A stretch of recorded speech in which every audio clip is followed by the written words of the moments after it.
मंदसौर में हुए फर्जी रजिस्ट्री कांड एवं विवादित मास्टर प्लान को लेकर प्रेस कॉन्फ्रेंस की एवं कांग्रेस ने दिया तहसीलदार को ज्ञापन।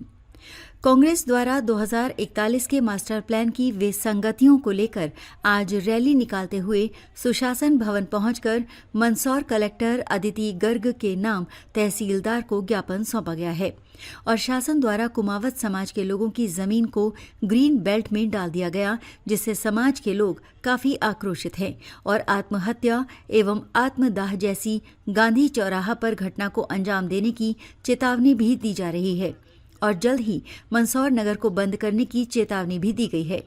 इधर पूर्व जिला पंचायत अध्यक्ष राजेंद्र सिंह गौतम एवं सांसद सुधीर गुप्ता के भाई प्रदीप गुप्ता द्वारा विवादित मास्टर प्लान एवं फर्जी रजिस्ट्री कांड का खुलासा करते हुए मंदसौर के पटवारी पर गंभीर आरोप लगाते हुए प्रेस कॉन्फ्रेंस की है। फर्जी रजिस्ट्रियाँ हो रही है, फर्जी प्रॉपर्टी का लेन देन हो रहा है, उसको बताना था और उस पर कार्रवाई हो, ये जिला प्रशासन से मांग करनी। दूसरा, एक और पत्रकारों की बातचीत के बीच में मास्टर प्लान आया, तो मास्टर प्लान के अंदर जो विसंगतियाँ थी इनको बताना था और इसके अंदर क्या कार्रवाई हो सकती है वो मैंने आप लोगों के सामने बताया है। जो कुछ हो रहा है अभी वर्तमान में ठीक नहीं हो रहा है और माननीय मुख्यमंत्री जी, माननीय उप मुख्यमंत्री जी को ये सब चीजें बताई जाएंगी और इस मास्टर प्लान को दुरुस्त किया जाएगा।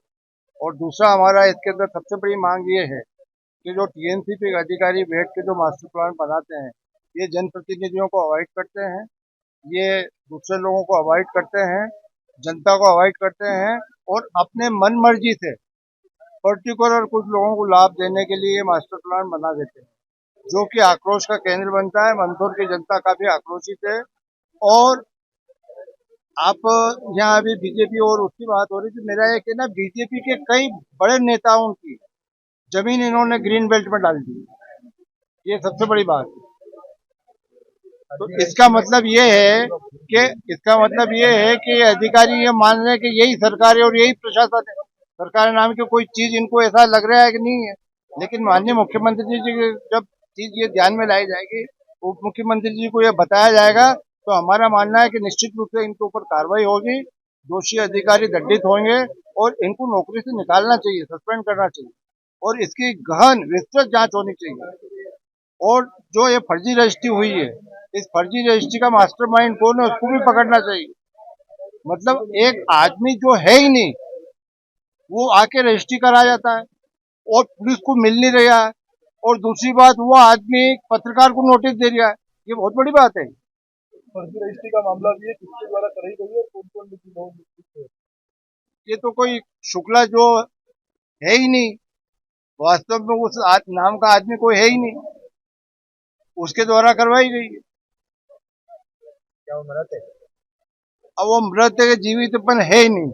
अगर होता तो अभी तक आ जाता, उसकी प्रॉपर्टी। मेरा ये कहना है कि हमारे अगर कोई 500 रुपए कहीं चले जाए तो हम ध्यान रखेंगे कि नहीं रखेंगे? तो जिसकी करोड़ों रुपए की जायदाद अगर जा रही है तो वो नहीं आएंगे क्या? आएंगे, पर वो है ही नहीं। मुख्य आरोपी आप किसको समझते मुख्य आरोपी तो शुक्ला जी हैं और उनको जो ज्ञान दिया वो भी मंदसौर में ही है। क्या नाम है? वो जांच का विषय है। वो नाम तो मैं 10 बार बता चुका हूँ, वो नाम तो मैं 10 बार बता चुका देखो, आप सरकार ने जब भी मास्टर प्लान बनाया तो कुमार समाज को हमेशा गड्ढे में डाला।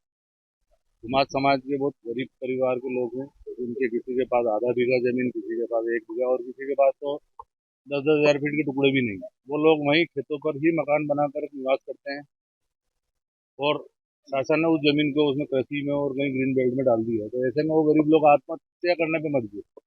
मेरे पास लोग आए कि हम गांधी चौराहे पे आत्मदाह करने को तैयार है। तो शासन को इस पर ध्यान देना पड़ेगा और इस मास्टर प्लान को कैंसिल करके जहां भी कुमार समाज की जमीन आ रही है मंदसौर कस्बा की, ग्रीन बेल्ट में डाल दिए तो कहीं कृषि में डाल दिए, उसको आवासी की जाए। अन्यथा जो है धरना प्रदर्शन, मंदसौर बंद और यहाँ तक कि आत्मदाह तक के लिए हमारे समाज के लोग तैयार है और इसका खामियाजा आने वाले चुनाव में सरकार को भी भुगतना पड़ेगा, क्योंकि कुमार समाज को हमेशा जो है केवल यूज किया जाता है और जहाँ कहीं भी बेनिफिट की नौबत आती है तो वहाँ बेनिफिट में देकर के उनको गड्ढे में डाल देते। कितने ऐसे कुमाऊं समाज के लोग? कुमार समाज के कम से कम 200 से 300 लोग प्रभावित होंगे।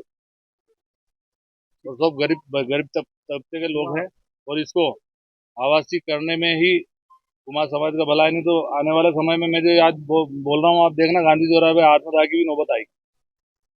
देखिए, मास्टर प्लान 2041 को लेके जो तैयारी प्रशासन द्वारा की गई है और जो प्रारूप बनाया गया है, उसमें इतनी विसंगतियां हैं कि नगर को ध्यान में रख के नहीं बनाते हुए कहीं ना कहीं प्रशासन ने अपनी मनमर्जी की है। एक बहुत छोटा सा उदाहरण है, कुमावत समाज जो एक मेहनत का समाज है, उसकी भूमि को इन्होंने कृषि में कर दिया गया। अगर उसे आपके चैनल के माध्यम से कहना चाहता हूँ, उसे अगर आवासीय कर दिया जाता तो कुमावत समाज को भी कहीं लाभ होगा। दूसरी ओर मैं आपके सामने एक बात और कहना चाहता हूँ कि विगत दिनों एक ज्ञापन दिया गया प्रशासन को। उस ज्ञापन में मैंने एक चीज कहीं ना कहीं नोटिस करी है कि कहीं सत्ता से जुड़े हुए लोग भी प्रशासन के सामने याचक बन के खड़े।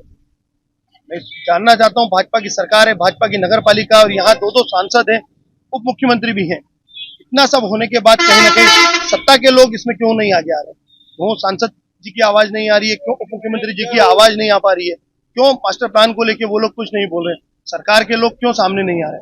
आज इसको लेके कांग्रेस ने एक ज्ञापन दिया है कलेक्टर को। अगर इसकी विसंगतियां दूर नहीं होती है तो कांग्रेस और आंदोलन भी करेगी, क्योंकि हमेशा शहर को लेकर विकास की बात होती है। एनजीटी द्वारा भी कुछ आदेश दिया गया था, उसका भी शासन को अवलोकन करना चाहिए। बस स्टैंड जो कि प्रस्तावित लालछा में ले जाया जा रहा है, आम नागरिक कैसे वहां पहुंचेंगे? पूर्व में भी होमगार्ड के यहाँ लाया गया था बस स्टैंड को, अब लालचा का शासन कहीं ना कहीं अपनी मनमर्जी कर रही है। नगर के प्रबुद्धजनों को बिठाकर उस पर कहीं ना कहीं एक चर्चा होनी चाहिए। मैं आपको एक चीज और बताना चाहता हूँ कि लगातार कहीं ना कहीं मंदसौर के विकास के साथ कौन छेड़छाड़ कर रहा है? भाजपा की सरकार है, भाजपा के जनप्रतिनिधि है, वो आगे क्यों नहीं आते? वो इस पर कुछ स्टेटमेंट क्यों नहीं देते? सरकार उनकी है, कहीं बात नहीं करते हैं इस पर। मैं बहुत स्पष्ट रूप से कहना चाहता हूँ, आगामी दिनों में इस एनजीटी को लेकर आदेश को लेकर इसका भी अवलोकन होना चाहिए। नगर में प्रबुद्धजनों को बिठा के चर्चा होनी चाहिए। कहीं ना कहीं केशव कुंज हुआ, यशनगर हुआ, लोगों ने अपनी गाड़ी कमाई खर्च कर रखी है। उस गाड़ी कमाई को प्रशासन को लगता है कि उन्हें बेघर कर दिया जाएगा, उन्हें डूब में डाल दिया जाएगा। जिस जगह आप खड़े होकर मुझसे बात कर रहे हैं, बीकानेर स्ट्रीट से लेकर MIT चौराहे तक 100 फीट रोड करने की बात की जाती है, जिसमें कई मकान प्रभावित होंगे, कई प्लॉट जो भूमि स्वामी है जिनके प्लॉट है वो प्रभावित होंगे।